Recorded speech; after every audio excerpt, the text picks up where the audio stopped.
mata kuliah bisnis intelijen. Untuk soal pertama yaitu memilih bisnis model, saya memilih untuk menggunakan platform lelang online yaitu bernama Klik Lelang Indonesia. Singkatnya, Klik Lelang ini adalah platform untuk aktivitas lelang online berbasis web dan juga aplikasi. Baik, mungkin untuk mempersingkat waktu, di sini ada diagram untuk proses dari platform ini. Di sini ada 4 aktor, yaitu seller, admin, sistem, dan bidder. Oke, baik, yang pertama kita mulai dari seller. Seller akan input unit, lalu dari input unit ini datanya akan dikirim ke sistem, lalu dimasukkan ke dalam database.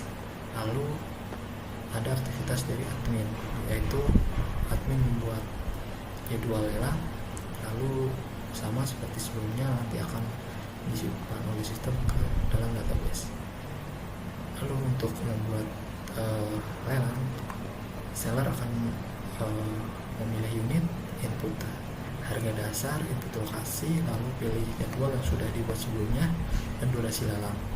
Jika sudah semua, sistem akan mempublish iklan atau iklan yang sudah dibuat. Lalu di sini untuk user bisa atau bidder bisa mengikuti lelang, bidder harus melakukan top up tiket yang nantinya akan dikonfirmasi oleh admin untuk top up tiketnya. Lalu jika sudah, bidder bisa melakukan pemilihan iklan yang sudah tersedia. Lalu jika sudah, user bisa mengikuti konfirmasi untuk mengikuti lelang ini dengan cara konfirmasi penggunaan tiket. Tiket akan berkurang, lalu user akan konfirmasi bid. Konfirmasi bid ini adalah konfirmasi untuk berapa nominal bid user berdasarkan harga dasar. Biasanya berlaku kelipatan seperti 100.000. Baik, selanjutnya jika sudah, bidder akan melihat daftar bidder atau daftar bidder yang ada pada iklan tersebut. Bidder jadi bisa melihat siapa yang lebih tinggi bidnya. Jika bidder memiliki kapasitas untuk melakukan bid lagi, maka bidder bisa melakukan bid lebih tinggi.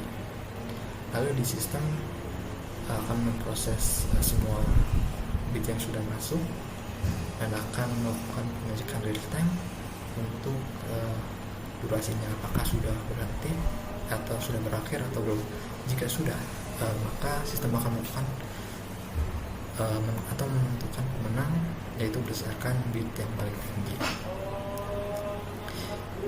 Jika sudah ditentukan pemenangnya, sistem akan mengirim notifikasi kepada seller dan juga kepada bidder. Jadi seller bisa melakukan pemantauan untuk status dari transaksi tersebut. Selanjutnya ada di bidder. Bidder akan buat transaksi, dan di transaksi ini ada pemilihan untuk opsi penggunaan tiket ataupun tidak.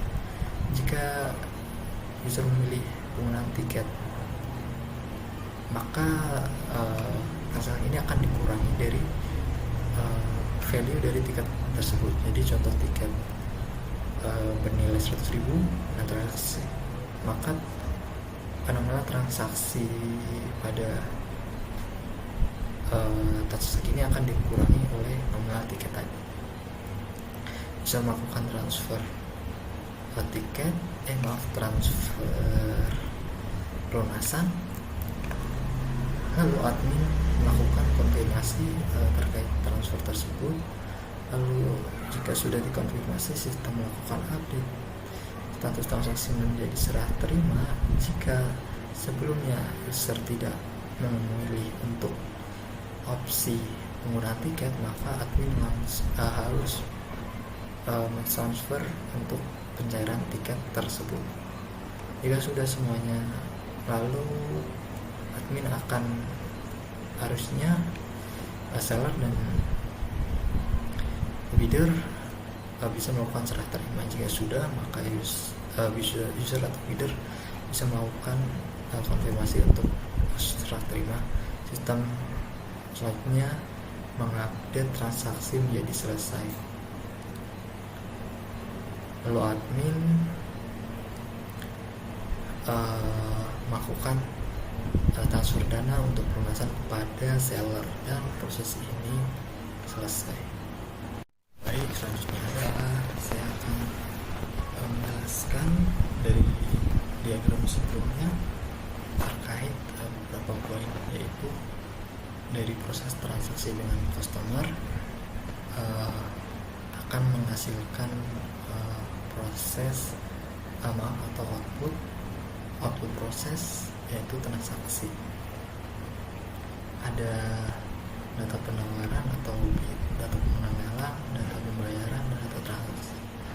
Lalu proses produksi ini akan menghasilkan output data unit kendaraan, data iklan lelang, jadwal lelang, dan informasi harga dasar.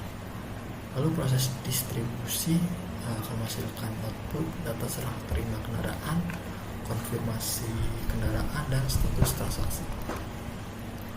Lalu proses layanan konsumen, outputnya adalah notifikasi hasil lelang, informasi status transaksi, informasi penggunaan tiket, konfirmasi serah terima, dan riwayat transaksi pengguna.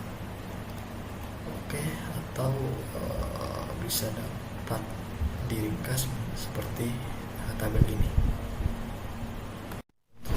Dashboard saya menggunakan konsep KPI dan visualisasi interaktif yang mengacu pada jurnal Organizational Decision Making and Analytic Experimental Study on Dashboard Visualization Information and Management, yang menunjukkan bahwa dashboard monitoring kinerja dapat membantu proses analisis dan pengambilan keputusan secara lebih cepat dan efektif. Baik, untuk contoh implementasinya akan terlihat seperti ini. Ini merupakan contoh dashboard yang saya buat menggunakan Google Data Studio. Jadi di sini ada 4 dashboard, yaitu ada dashboard transaksi. Nah, di sini menampilkan jumlah transaksi, nilai transaksi, dan juga bidder aktif. Lalu ada 2 chart, yaitu trend bid yang menampilkan berdasarkan tanggal, lalu juga bid per iklan, ini berdasarkan unit dan transaksi. Lalu dashboard distribusi, di sini ada 2 indikator, yaitu transaksi selesai 22 menunggu dan transaksi dengan status serah terima. Lalu ada 2 chart, yaitu untuk chart status untuk distribusinya. Di sini bisa dilihat kebanyakan adalah batal dan 40% adalah tidak memiliki status. Lalu di sini ada juga distribusi region atau per wilayah. Lalu ada layanan konsumen. Di sini ada total transaksi yang batal, lalu tingkat prestasinya adalah 42%, lalu waktu penyelesaian transaksi adalah 6 jam. Dan juga ada chart untuk menunjukkan status transaksi yang bisa atau dapat disimpulkan bahwa transaksi dengan manual transfer ini mencapai sekitar 2 miliar.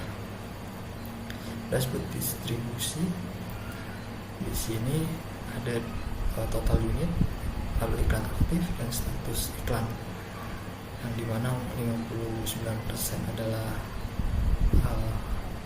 selesai atau ada pemenang, dan 40%-nya tidak ada pemenang.